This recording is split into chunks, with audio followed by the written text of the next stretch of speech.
സഖാവ് കാനം രാജേന്ദ്രൻ നമ്മെ വിട്ടുപിരിഞ്ഞിട്ട് 2 കൊല്ലം ആയി എന്ന് വിശ്വസിക്കാനാകുന്നില്ല. നമ്മുടെ എല്ലാ പ്രവർത്തനങ്ങളും പലപ്പോഴും നമ്മുടെ ഓർമ്മകളിലും ചിന്തകളിലുമെല്ലാം സജീവമായി നമ്മുടെ കൂടെയുള്ള നേതാവിനെ പോലെ, സഖാവിനെ പോലെ, സുഹൃത്തിനെ പോലെ നമുക്കൊന്നും സഖാവ് കാനത്തിൻ്റെ സാന്നിധ്യം അനുഭവപ്പെടുന്നുണ്ട്. അദ്ദേഹത്തിൻ്റെ നേതൃത്വത്തിൽ കമ്മ്യൂണിസ്റ്റ് പാർട്ടി നടത്തിയ പ്രവർത്തനങ്ങളെപ്പറ്റി നാം ഓർക്കുന്നത് തികഞ്ഞ അഭിമാനബോധത്തോടു കൂടിയാണ്. സഖാവ് കാനം രാജേന്ദ്രൻ നന്നേ ചെറുപ്പത്തിൽ കമ്മ്യൂണിസ്റ്റ് പാർട്ടിയിലേക്ക് എത്തിയത് AISFൻ്റെയും AIYFൻ്റെയും വഴികളിലൂടെയാണ്. പക്ഷേ ആ ചെറു പ്രായത്തിലെ അദ്ദേഹം തൻ്റെ ശക്തി എന്താണെന്ന് തെളിയിച്ചു. ആ ശക്തി രാഷ്ട്രീയ ബോധ്യങ്ങളിലും പ്രവർത്തനശേഷിയിലും ആശയ വ്യക്തതയിലുമായിരുന്നു. അതുകൊണ്ട് തന്നെ അദ്ദേഹത്തെ വളരെ വേഗം തന്നെ കമ്മ്യൂണിസ്റ്റ് പാർട്ടി തിരിച്ചറിഞ്ഞു. മഹാരഥന്മാർ നയിച്ച കമ്മ്യൂണിസ്റ്റ് പാർട്ടിയുടെ സെക്രട്ടേറിയറ്റിൽ ഏറ്റവും ഇളം പ്രായക്കാരനായി സഖാവ് കാനം എത്തുമ്പോൾ ആ തലമുറയും സഖാവ് കാനവും തമ്മിൽ ഒരു തലമുറയുടെ അന്തരമുണ്ടായിരുന്നു. അവിടെ നിന്ന് സഖാവ് കാനത്തിൻ്റെ നേതൃപാടവും ഈ സംസ്ഥാനം കണ്ടു.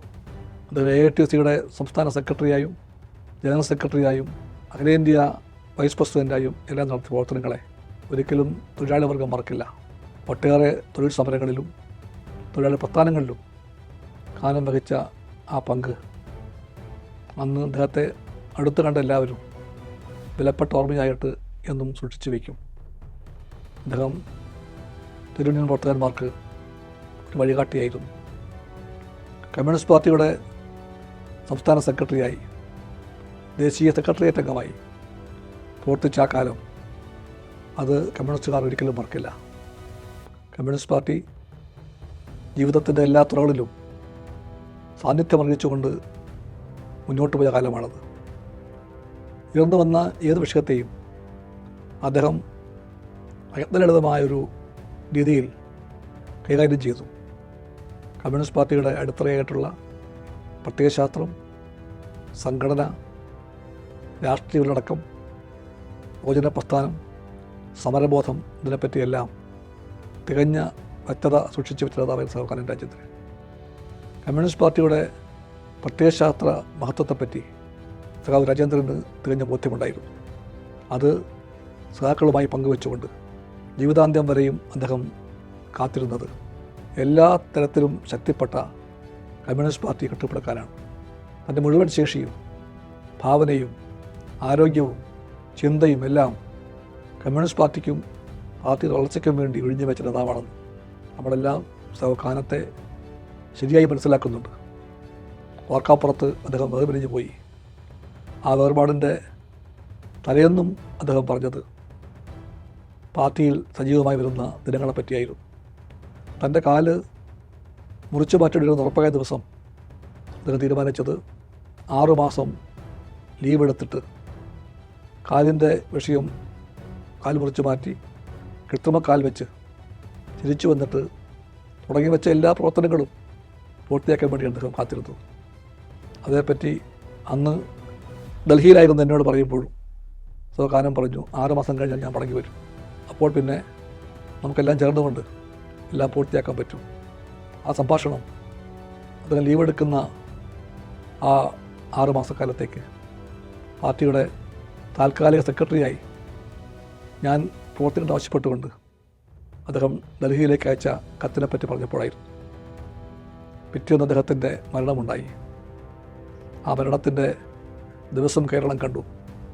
അത്രമാത്രം പ്രിയപ്പെട്ട നേതാവായിട്ടാണ് പ്രബുദ്ധ കേരളം, ഇടതുപക്ഷ കേരളം സഖാവ് കാനത്തിനെ കണ്ടത് എന്ന് ആ ദിവസം നമ്മളെല്ലാവരെയും ബോധ്യപ്പെടുത്തി. ആ ഓർമ്മകൾ നമുക്കെന്നും വഴികാട്ടിയാണ്.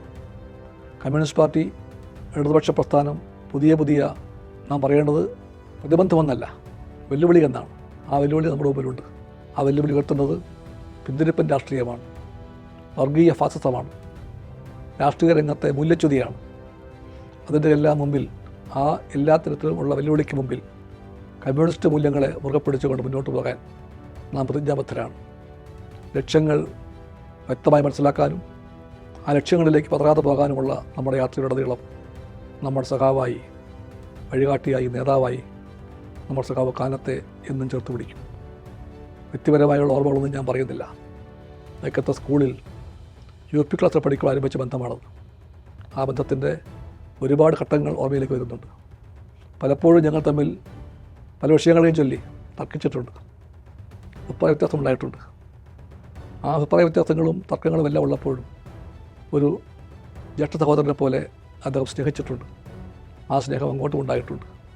അതുകൊണ്ട് തന്നെ അതേപ്പറ്റി പറയുമ്പോൾ പെട്ടെന്ന് പറഞ്ഞ് അവസാനിപ്പിക്കാൻ എനിക്കും പറ്റുകയില്ല. അതുകൊണ്ട് ഞാൻ അദ്ദേഹത്തെ കടക്കുന്നില്ല. സമകാലത്തിൻ്റെ വേർപാടിൽ വേദനിക്കുന്ന അനുജ ചേച്ചിയുണ്ട്, മക്കളുണ്ട്, ഉറ്റ ബന്ധുക്കളുണ്ട്, സുഹൃത്തുക്കളുണ്ട്.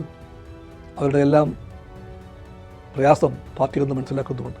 കമ്മ്യൂണിസ്റ്റ് പാർട്ടി പ്രഖ്യാപിക്കുന്നത് സഖാവ് തൻ്റെ മുൻഗാമികളെപ്പോലെ തന്നെ കമ്മ്യൂണിസ്റ്റ് പാർട്ടിക്ക് വേണ്ടി തൻ്റെ ജീവിതം ഒഴിഞ്ഞു വെച്ച നേതാവാണ്. ആ നേതാവിൻ്റെ അർപ്പണബോധത്തിൻ്റെയും വിപ്ലവക്കൂറിൻ്റെയും സംഘടനാ വ്യക്തതയുടെയും എല്ലാം പാതപിറ്റിക്കൊണ്ട് അദ്ദേഹം സ്വപ്നം കണ്ട ശക്തിയുള്ള, കെട്ടുറപ്പുള്ള, ഐക്യമുള്ള കമ്മ്യൂണിസ്റ്റ് പാർട്ടിയായി നമ്മുടെ പാർട്ടിയെ മുന്നോട്ട് കൊണ്ടുപോകാൻ നമ്മളെല്ലാം നമ്മുടെ എല്ലാ കഴിവുകളും ചേർത്ത് വെച്ചുകൊണ്ട് പ്രവർത്തിക്കുമെന്ന് മാത്രം പറഞ്ഞുകൊണ്ട് ഞാൻ ആ പ്രിയപ്പെട്ട സഖാവിൻ്റെ, മറക്കാനാകാത്ത നേതാവിൻ്റെ, സ്നേഹമുള്ള സഖാവിൻ്റെ, സഹോദരൻ്റെ ഓർമ്മയ്ക്ക് മുമ്പിൽ എല്ലാവരുടെയും കൂടെ ചേർന്നുകൊണ്ട് ആവേശപൂർവ്വം തലകുനിക്കുന്നു. ലാൽ സലാം.